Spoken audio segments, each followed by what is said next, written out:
He sent me a picture of himself and his fiancée, standing in front of my stone fireplace in my lake house, dressed in their wedding attire. "It's ours now," she wrote, wiping her metaphorical shoes on my legacy. I knew they were up to something when my son asked me to stay away, but I didn't expect such a direct slap across the face. But they didn't know I'd already sold the place a week prior, and that their wedding was about to become the most expensive party they would ever throw. My name is David. I'm 67, retired, and the lake house was my masterpiece, my escape. I spent 15 years building it, and it was meant to be the core of our family's future. When I retired, I explicitly told my son, Michael, and his fiancée, Sarah, that I planned to place the property in a family trust for the grandchildren. This detail was crucial. They could use it, but they would never own it outright. They hated that condition. They instantly started treating it like their private property, making changes without permission, and changing the door codes just to keep me out. Every act of entitlement was a chip at my patience, leading to a deep, cold certainty that I had to set a firm boundary. If you're captivated by this story of calculated revenge and entitlement, please make sure to hit that subscribe button. You don't want to miss the shocking final blow. The final act of disrespect came 3 weeks ago. I'd planned a quiet fishing trip, but Michael texted me, "Dad, the house is off limits. We started a major foundation repair. It's a total construction zone." A major repair on granite bedrock? I knew it was a blatant lie. But the real gift they gave me was the price tag. Michael casually asked me to front the $40,000 cost. I agreed immediately, smiling to myself. I knew that money would be the only thing that would truly grab their attention. Their mistake wasn't the lie.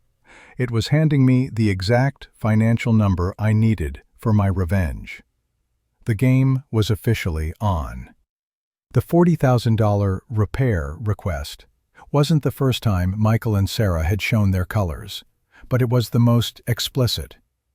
Before that, the signals were subtle, disguised as helpfulness.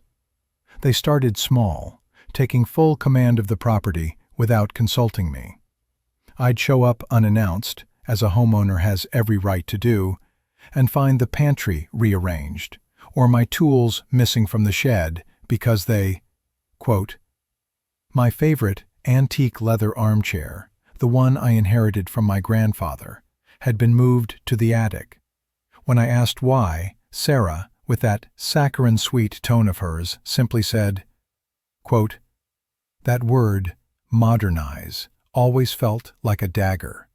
It wasn't about updates, it was about erasing my presence, step by quiet step." The house was becoming a museum of their taste, and I was the unwelcome curator. The biggest red flag came last fall. I was planning a major electrical inspection. When I called Michael to coordinate, he didn't ask when I was coming. He simply stated, I couldn't. The casual dismissal of my access, my ownership, felt like a punch to the gut. It was an outright seizure of control, justified by the flimsy shield of... I realized then that they weren't waiting for the inheritance.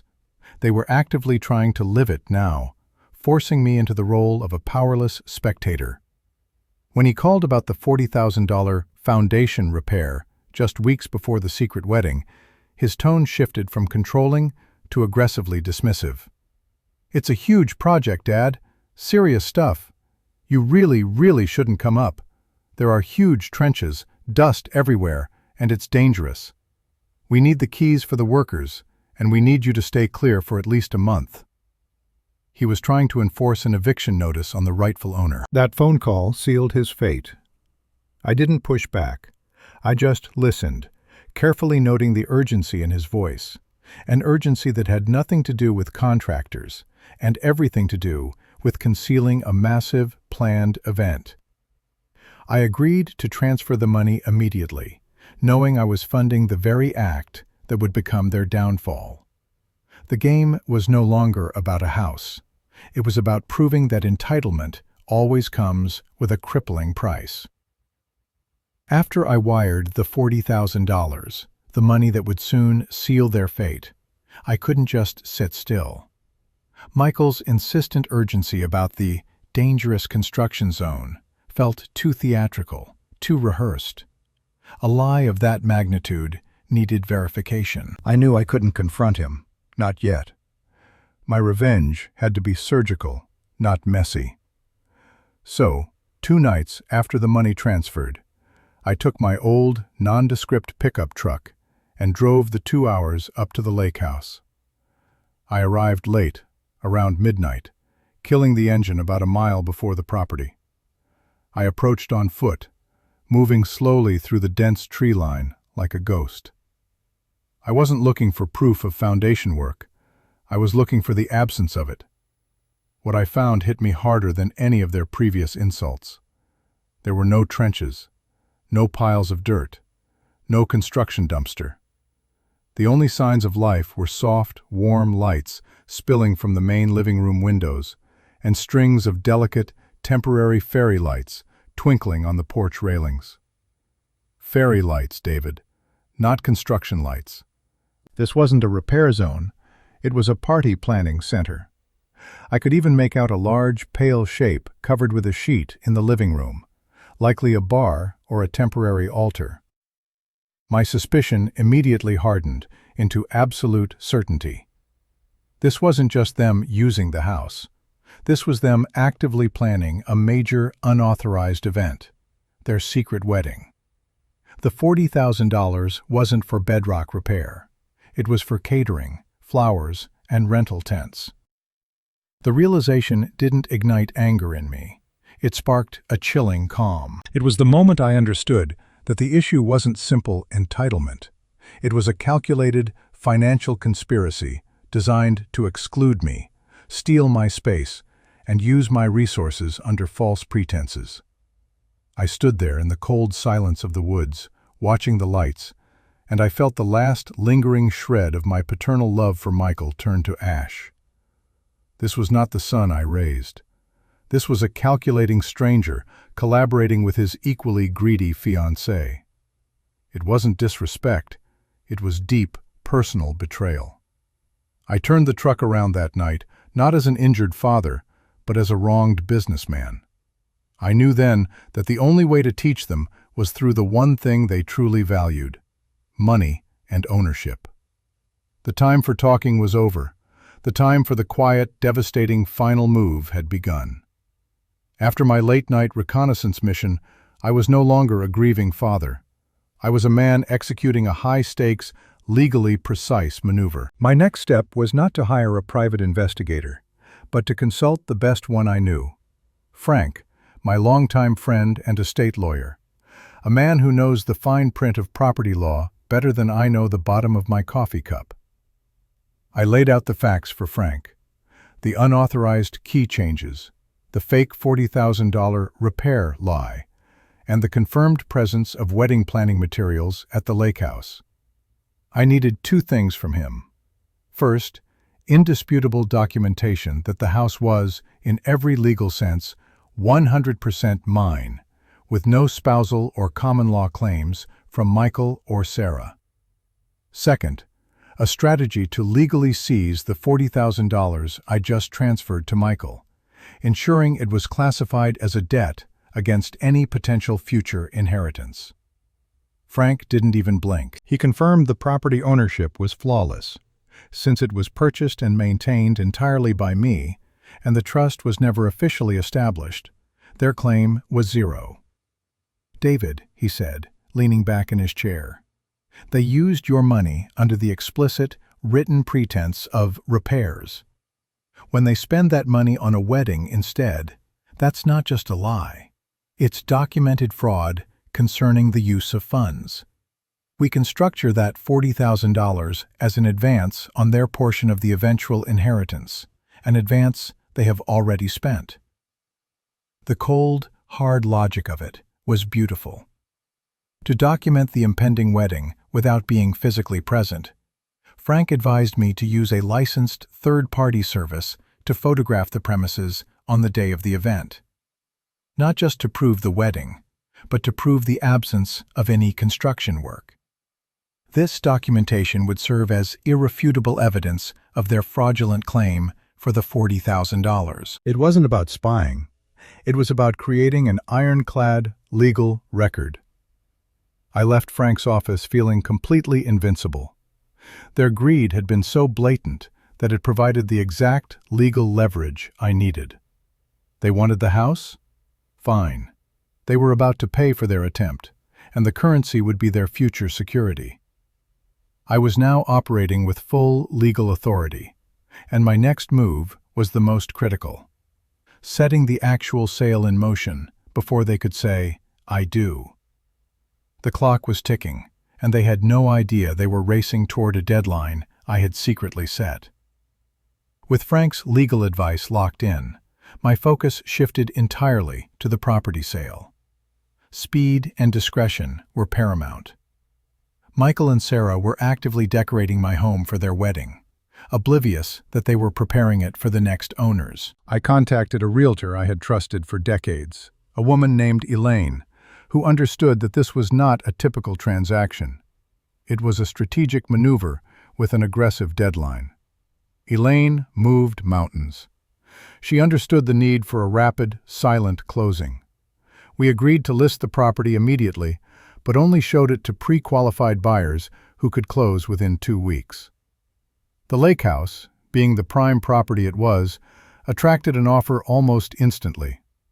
I accepted a slightly lower, all-cash offer just to ensure the timeline was met. The agreement was signed within 5 days of my visit to Frank's office, structured as sale pending, with a closing date set for 2 weeks later, 3 days after Michael and Sarah's planned wedding date. Now came the most difficult, emotional part of the plan, retrieving my final personal effects. I couldn't risk Michael or Sarah seeing me, so I drove up again late at night, 2 days after signing the sale pending agreement. Using my old door code, which they hadn't deactivated yet, a classic blunder born of overconfidence, I slipped inside the house I built. The interior was almost unrecognizable. My heavy, woodsy decor was gone, replaced by Sarah's airy, cheap white fabrics and floral arrangements. The large stone fireplace, my pride and joy, was now flanked by 2 ridiculous, faux-gilded candelabras. Yet among the chaos, I found the few things that truly mattered. My grandfather's fishing reel, a few old photo albums hidden in the study wall safe, and the small, leather-bound journal I used when I first started building the house. As I walked through the rooms, the house felt cold, stripped of my soul, but also liberated from their grasping hands. I carried those small boxes out to the pickup, feeling a strange mix of profound sadness and powerful vindication. I was saying goodbye to the physical house, but in doing so, I was preserving the true emotional legacy for my future grandchildren, not this entitled couple. I knew this was the last time I would ever step foot on the property I had poured my heart into. And as I left, I placed a small, invisible chalk mark on the driveway, a marker for the photographer, a subtle signal that the trap was fully set. The week between signing the sale pending agreement and Michael and Sarah's wedding day felt like an eternity. It was the ultimate test of my resolve. I had to continue acting the role of the oblivious, generous father, while knowing the exact date and location of their elaborate deception, a deception that was literally happening on my legally sold property. Michael would send occasional short updates, always via text, about the progress of the foundation work. They were ridiculous. "Dust is intense, Dad, but progress is good. We are really getting value for that $40,000. I would reply with something equally benign, like, "Wonderful, son. Take care of that old place." This performance was exhausting, requiring me to suppress the simmering rage and the profound sorrow of losing the last hope for reconciliation. The psychological toll was heavy. I kept seeing the image of the fairy lights on the porch and the sheer audacity of them planning their future on the property they intended to steal. I found myself staring at the signed contract, needing the physical proof that I was still in control. Frank reminded me that I wasn't punishing them. I was simply enforcing the value of honesty and respect. But deep down, I still wrestled with the fact that my own child had forced my hand into such a cold, final move. It was a necessary amputation to save myself from deeper infection. 2 days before the wedding, Michael made the mistake of calling me. He needed to confirm one last repair expense, a final check for some last-minute item for the wedding, no doubt. He sounded rushed, stressed, and completely absorbed in his own plans. I kept the conversation brief, sounding concerned about the dust and debris. I even feigned disappointment about not being able to see the house before the sale closed. "Don't worry, Dad," he said, too quickly. "You'll see it soon enough. It's going to be great." The sheer arrogance of his double meaning, his great wedding, my great loss, was almost cinematic. That phone call solidified my decision. There was no remorse, no attempt to make things right, only continued manipulation. I hung up the phone and confirmed the final arrangement with the photographer and the discreet security firm Frank had organized. Their job was simple: document the wedding, ensure no damage was done to the house for the new owners, and then, at a precise time after the ceremony, send me the indisputable proof. The trap was sprung. All I had to do was wait for the grand reveal of their betrayal, which would trigger my grand finale. The wedding day arrived, and I spent it quietly at home, organizing old financial records, a mundane task that ironically centered my thoughts on the massive financial upheaval I was about to cause. The tension was almost physical. I knew the ceremony was scheduled for late afternoon, just as the sun dipped over the lake, providing the perfect, stolen backdrop for their self-congratulatory event. I didn't have to wait long after sunset. Around 7:30 p.m., my phone chimed. It wasn't a call. It was a text message thread from Sarah, quickly followed by one from Michael, though I knew Sarah was the one orchestrating the digital reveal. The first message was the image, a high-resolution, perfectly framed photo. Michael and Sarah stood radiant and smug in their wedding attire. They were positioned directly in front of my stone fireplace, the exact place I had retrieved my grandfather's fishing reel just days before. The irony was almost comical, yet devastating. Then came Sarah's text, which was a digital slap across my face. It was short, arrogant, and dripping with entitlement. "We did it. Thanks for the beautiful, exclusive venue, David. It's perfect. The place is ours now, right?" Michael followed up seconds later, trying to soften the blow with a hollow attempt at family connection. "Sorry for the secrecy, Dad. We wanted to keep it intimate. Love you." The "love you" felt like a footnote to Sarah's bold declaration of ownership. In that instant, I expected to feel the explosive rage that had been building for weeks. But all I felt was a profound, ice-cold stillness. The betrayal was complete, documented, and delivered straight to my phone. They had given me everything I needed: the visual proof of the event and the explicit written claim to my property, all while enjoying the $40,000 they fraudulently obtained. I didn't rush. I didn't type an angry reply. I simply leaned back, took a deep, steady breath, and pressed the Save Image button. I confirmed with my security firm that they had their own set of high-quality, time-stamped photos of the non-existent, quote, 13. The trap was fully sprung, the bait was taken, and the victim, me, was entirely calm. My reaction was not to engage in a messy digital war, but to prepare the final, physical proof of their ruin. I knew exactly what my next move was, and it required a drive up north. The house may have felt like theirs at that moment, but by morning, the reality was going to be brutally different.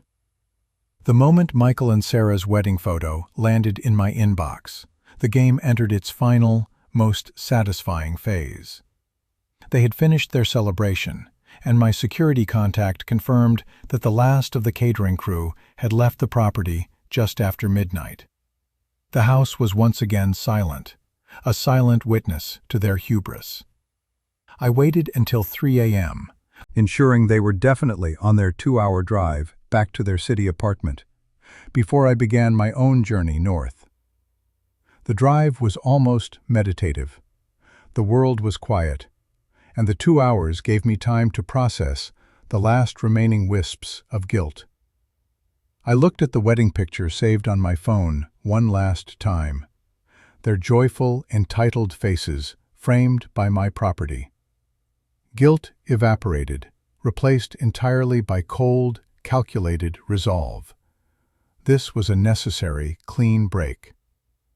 I arrived just before dawn. The lake was still shrouded in a thin, ethereal mist. The house looked utterly spent, littered with leftover floral debris and the ghost of their loud, unauthorized party.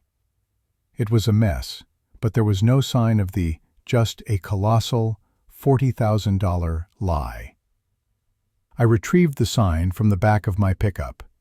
It wasn't the small, flimsy placard my realtor usually used. This one was custom-made, heavy, and impossible to miss. Sale pending. Below it, in smaller but clear letters, were the words, "Closing scheduled this week." I carried it carefully across the damp lawn. I didn't rush. This was the physical manifestation of my revenge, and it deserved reverence. I walked directly to the most prominent spot on the lawn, the place Michael and Sarah always park their expensive new car.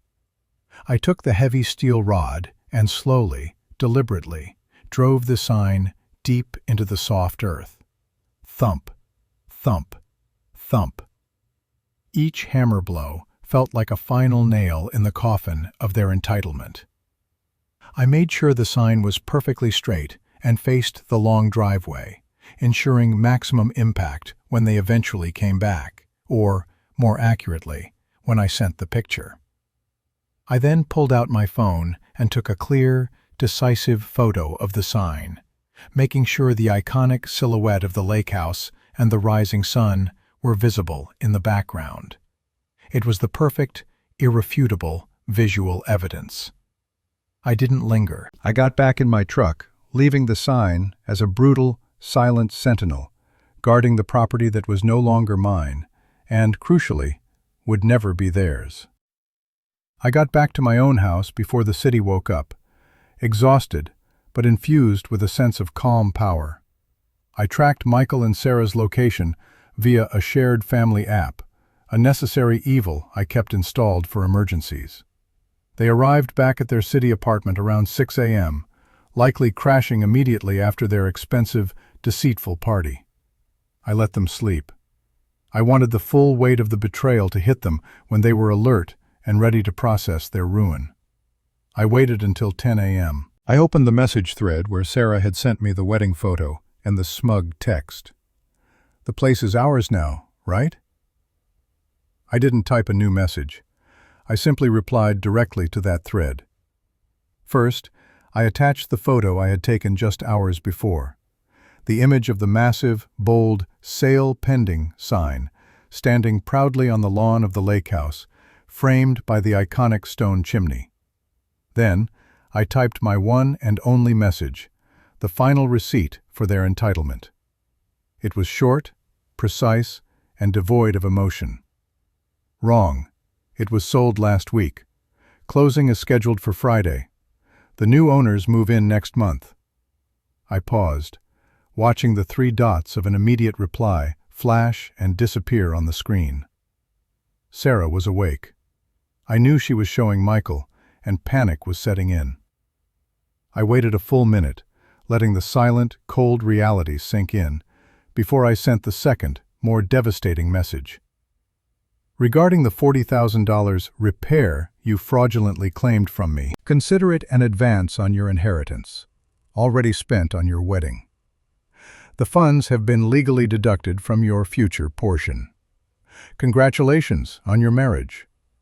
I hope the $40,000 party was worth it." The phone instantly erupted. Calls from Michael, then Sarah, then back to Michael.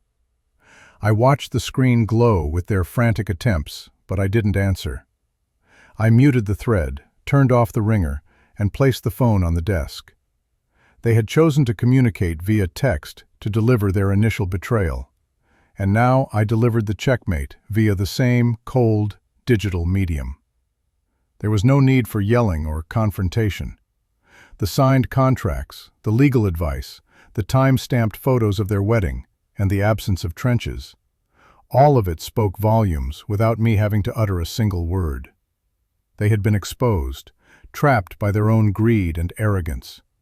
The entitlement was shattered by one unanswerable truth. The house, which they believed was their free ticket to luxury, was gone forever, and they had paid dearly for their one night of borrowed glory. The moment I placed my phone on the desk, the silence was deafening. But on the screen, the messages kept piling up. First, short, frantic texts demanding an explanation. Then, longer, desperate paragraphs filled with denials and sudden, hollow apologies. Michael's tone quickly shifted from confusion to outrage. He threatened legal action, claiming I couldn't just sell his house. The sheer delusion was breathtaking. Sarah, surprisingly, remained quieter, her few texts being purely tactical, trying to find a loophole or a way to blame the realtor. I ignored every single message and call for an entire week. The closing with the new owners happened smoothly 2 days after the wedding, exactly as planned. Frank made sure all the legal paperwork regarding the $40,000 inheritance advance was filed correctly, turning their fraudulent wedding into a financial obligation they could not escape. I never had a conversation with them about the event, the sale, or the money. I didn't need to. Their panic, their threats, and their eventual silence were all the confirmation I needed that the lesson had been delivered. The lake house, my masterpiece, was now someone else's problem, or rather, someone else's joy. But the act of selling it wasn't about the money. It was about protecting my legacy and teaching a lesson about respect and entitlement that they desperately needed to learn. I knew this move would fracture my relationship with Michael, possibly forever, but I realized that the relationship I valued, the one based on mutual respect, had already been destroyed by their greed. My silence was the final, non-negotiable boundary. So, here is the question I pose to you, the audience. Did I go too far? Was selling the house and recovering the $40,000 a justified response to their calculated betrayal? Or should I have handled it differently? What would you have done if your own children tried to seize your most prized possession? The end. Thank you for listening. If you enjoyed this story of cold, calculated revenge, make sure to hit that subscribe button so you don't miss our next upload. Give this video a like if you think David made the right decision, and leave a comment below with your thoughts.